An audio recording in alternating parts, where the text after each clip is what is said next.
स्वर्गीय उमेश पाल अमर रहे, अमर रहे। स्वर्गीय उमेश पाल अमर रहे, अमर रहे। स्वर्गीय उमेश पाल अमर रहे, अमर रहे। स्वर्गीय उमेश पाल अमर रहे, अमर रहे।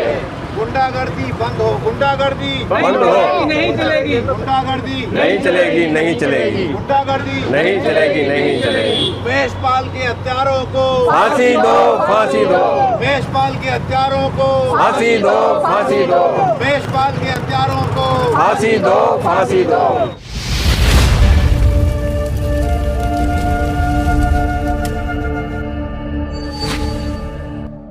किस चीज़ का प्रदर्शन है और यहाँ आप लोग इकट्ठा हुए हैं, इसका कारण क्या है? एक हमारे समाज के अधिवक्ता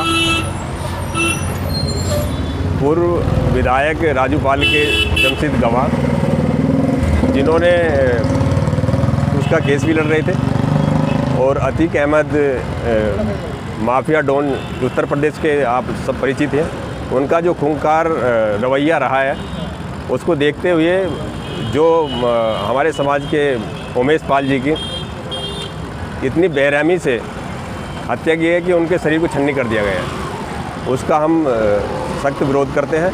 और प्रशासन शासन से हम आह्वान करते हैं कि उमेश पाल के हत्यारों को फांसी की सज़ा मिलनी चाहिए, और उमेश पाल के परिवारजनों को सुरक्षा, उनके परिवार को एक सदस्य को नौकरी और उसमें सहयोग राशि उत्तर प्रदेश गवर्नमेंट की तरफ से दे देनी चाहिए। जो ये कांड हुआ है, जी। इसमें उमेश पाल जी का क्या रोल था जिसकी वजह से हत्या की उमेश गई? पाल जी इस केस के गवाह थे, मुख्य गवाह उमेश पाल जी थे, जो साक्षात और अधिवक्ता होने के नाते वो केस भी लड़ रहे थे, कानून के ज्ञाता थे। और उस समय में जब उस गुंडा माफियाओं के खिलाफ कोई बोलता भी नहीं था, उन्होंने आवाज़ बुलंद करी, और उस आवाज़ बुलंद करने के साथ भी उस केस की पैरवी में बढ़ चढ़ कर हिस्सा लिया, समाज के लोगों को इकट्ठित किया, और संघर्ष के इस मुकाम पे देखिए इसकी ट्रायल जो है लास्ट उस पर चल रहा था, हो सकता था उनको फांसी की सज़ा हो सकती थी।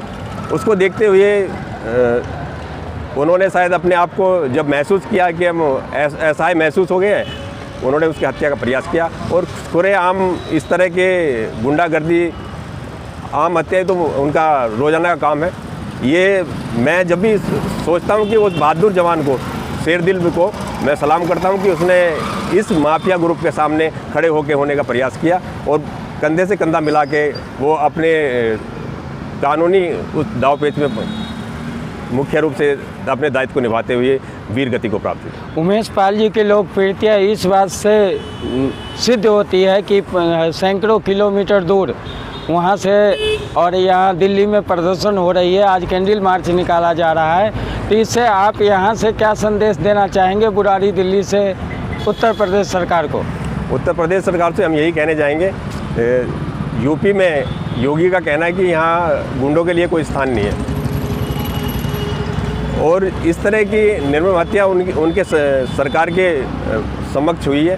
तो हमारा आह्वान है कि गवर्नमेंट से कि जितना भी प्रयास हो सके, यूपी से एक वो उनका मुद्दा था कि हमारे यहाँ पे गुंडागर्दी क्या, गुंडे दूर दूर तक नज़र नहीं आएंगे, लेकिन इस तरह की देखते हुए सामने के सामने कि भरे बीच फुल मार्केट में उनकी हत्या कर दी गई। हमारा प्रयास यही रहेगा कि गवर्नमेंट से कि हम जो भी इस तरह की व्यवस्था में आए उनका खात्मा कर दिया जाए। उत्तर प्रदेश में कहा जाता है कि माफियाओं को मिट्टी में मिला दिया जाएगा, और इस तरह का घटना को आप कैसे देखते हैं? उत्तर प्रदेश में योगी सरकार बोलती है, करती कुछ नहीं है। योगी सरकार बोलती है, सेंट्रल गवर्नमेंट सारा बोलती है, करती कुछ नहीं है, और गुंडों को पनाह दे रही है। वो जो भी इसमें हुआ है उसमें बीजेपी का, योगी सरकार का हाथ है। इसको कैसे कहा जा सकता है कि यूपी अपराध मुक्त होगा? इस तरह से तो नहीं हो सकता, जबकि गुंडा को पनाह देने का आरोप लगेगा तो। बिल्कुल किसी भी तरह से इस तरह से नहीं आरोप मुक्त हो सकती है बीजेपी सरकार। योगी सरकार बोल रहे हैं, संसद में भी उठा रहे हैं, लेकिन हो कुछ नहीं रहा है। बल्कि जिसको मारा है इन्होंने, एनकाउंटर किया है, वो भी पता नहीं कौन बंदा है जिसका एनकाउंटर इन्होंने किया है। तो यहाँ पर से एक नारी शक्ति का आवाज़ क्या संदेश होगा योगी जी के लिए? यहाँ से हमारा समाज यही संदेश, यही उनको कहना चाहता है कि उमेश पाल की जो हत्या हुई है और वो सारे इन्हीं के संरक्षण में ही हुई है, उसके लिए उन्हें दोषियों को फांसी दो, फांसी की सज़ा होनी चाहिए और एक एक को जो क्या है फांसी की सज़ा होनी चाहिए। उसके साथ साथ उनके परिवार को किसी को सरकारी एक को नौकरी देनी चाहिए और उनके पूरी सुरक्षा मिलनी चाहिए और मुआवजा भी मिलना चाहिए। जितने भी आरोपी हैं इनको सभी को फांसी की सज़ा दी जाए और उमेश पाल के हत्यारों के हर घर को बुलडोज़र के माध्यम से, अगर बुलडोज़र बाबा नाम दिया है तो बुलडोज़र के माध्यम से इनके घरों को नष्ट किया जाए और उमेश पाल की परिवार को आर्थिक सहायता मुहैया कराई जाए अधिक से अधिक और 1 क्लास की नौकरी दिलाई जाए उनके परिवार में, कम से कम दो नौकरियां दिलाई जाए उन्हें और उनकी जो है सुरक्षा का भी प्रबंध किया जाए। ऐसे असला से चाहे रिवाल्वर कराई जाए उनके परिवार को, चाहे राइफल कराई जाए। ये योगी जी से मेरा निवेदन है, अगर बुलडोज़र बाबा आपका नाम है तो बुलडोज़र वाला काम करके दिखाना। तो मैं जानता हूं कि आप एक बुलडोज़र बाबा के नाम से फेमस हो रहे हैं। ये मेरी चेतावनी है, आपको तिलांजलि है कि अगर उमेश पाल के सभी आरोपियों को मृत्युदंड नहीं दिया गया तो आप बुलडोज़र बाबा नहीं कहलाने के लायक हैं। धन्यवाद। मैं समाज के माध्यम से मैं इस बात को फिर आगाह कर रहा हूँ और चेतावनी दे रहा हूँ योगी सरकार को, होश में आओ। इस तरीके से अगर समाज के साथ अत्याचार होगा तो मैं भी जो है अपने हथियार स्वतः उठा लूँगा और मैं भी फिर उसी ओहदे पर आ जाऊँगा और आपको जो है नाको चने चबा दूँगा। जय हिंद, जय भारत। हत्यारों को फांसी दो, फांसी दो। उमेश पाल के हत्यारों को फांसी दो, फांसी दो। योगी सरकार होश में आओ, होश में आओ, होश में आओ। योगी सरकार होश में आओ, होश में आओ, होश में आओ। मैं आज के इस मौके पर बहन अपनी भोजरानी पाल और अपने मास्टर साहब रमेश वर्मा जी अन्य साथियों के आह्वान पर यहाँ पर आया। मैं स्वयं अजय पाल सिंह होलकर, राष्ट्रीय उपाध्यक्ष ऑल इंडिया धनगर समाज महासंघ। आज के इस मौके पर योगी सरकार को मैं आह्वान करना चाहता हूं कि आज ही वो क्लिपिंग प्राप्त हुई है। इस घटनाक्रम के 5 दिन बाद जो उनकी बहन यानी अतीक अहमद की बहन इतने आंसू बहा रही थी, वो भी खुद इस साजिश में शामिल है। वो हत्यारे इस घटनाक्रम के 5 दिन बाद उसके साथ देखे गए हैं। वीडियो क्लिपिंग है, सब रिकॉर्ड है, उसको भी गिरफ्तार किया जाए, इसके परिवार के सब लोगों को गिरफ्तार किया जाए। और जो इस तरह का पता चलता है कि वो नेपाल में है, कहाँ है, इनको आज सरकार इनको क्यों नहीं अपना इस तरह का कि मिट्टी में मिला देने का काम कर रही है। और हमारा योगी सरकार से आह्वान है, उनके परिवार के व्यक्ति को कम से कम एक सरकारी नौकरी अवश्य दी जाए ताकि परिवार का भरण पोषण हो सके। स्वर्गीय उमेश पाल हमारे धनगर गडरिया समाज के महान नेता थे और उन्होंने बहुत अच्छा सहयोग अपने समाज के लिए किया।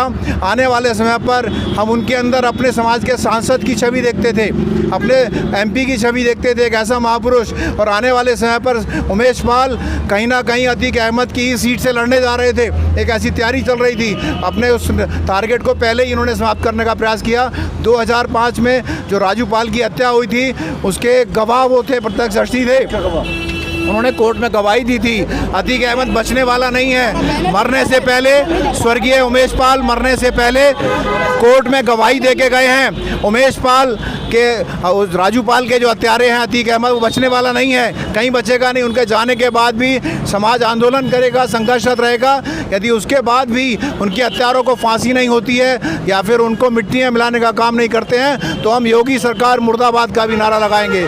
मेरे साथ एक बार सभी शर्म करो का नारा लगाएंगे। योगी सरकार शर्म करो, शर्म करो, शर्म करो। योगी सरकार शर्म करो, शर्म करो, शर्म करो। में बताया जाता है कि अपराधी को हम मिट्टी में मिला देंगे, वहाँ सूबे के मुख्यमंत्री का कहना है। तो इस तरह का घटना को आप कैसे देखते हैं? सर, यूपी में जिस तरह से अत्याचार बढ़ता जा रहा है लगातार, हमारे समाज के लोगों पर लगातार इस तरह की किसी को मौत के घाट उतार दिया जाता है। ऐसा लगता है कि यूपी सरकार सो गई है, हवाई वादे कर रही है यूपी सरकार और वहाँ पर गुंडा राज अभी पूरी तरह ख़त्म नहीं हुआ है। गुंडा राज लगातार बढ़ता जा रहा है। तो मैं योगी जी से यही अपील करूँगा कि गुंडा राज समाप्त करो, वरना अपने झूठे दावे बेकार हैं। यहाँ पर जो देखा गया है, योगी जी का जो कार्रवाई होता है अपराधियों पर, उसको आप कहाँ तक उचित मानते हैं? अभी तक तो देखा नहीं गया सर क्या कार्रवाई हुई। जिस पर भी पहले भी होती है, जो अपराधी होते हैं उस पर जो जो कार्रवाई मेन अपराधी होता है उसे छोड़ दिया जाता है, दूसरों को कर दिया जाता है, ऐसी कोई वो घटना नहीं है। तो आपको यहाँ से जो मांग कर रहे हैं इस पर जी। तो इस पर क्या आपको लगता है कि इसे जब पहले नहीं हुआ था आगे इस पर कोई कार्रवाई होगी? मांग कर रहे हैं कार्रवाई होनी चाहिए, अगर नहीं होगी तो हमारा समाज बीजेपी सरकार, यूपी सरकार को, योगी सरकार का बहिष्कार पूरी तरह करेगा। चलिए, बहुत बहुत धन्यवाद।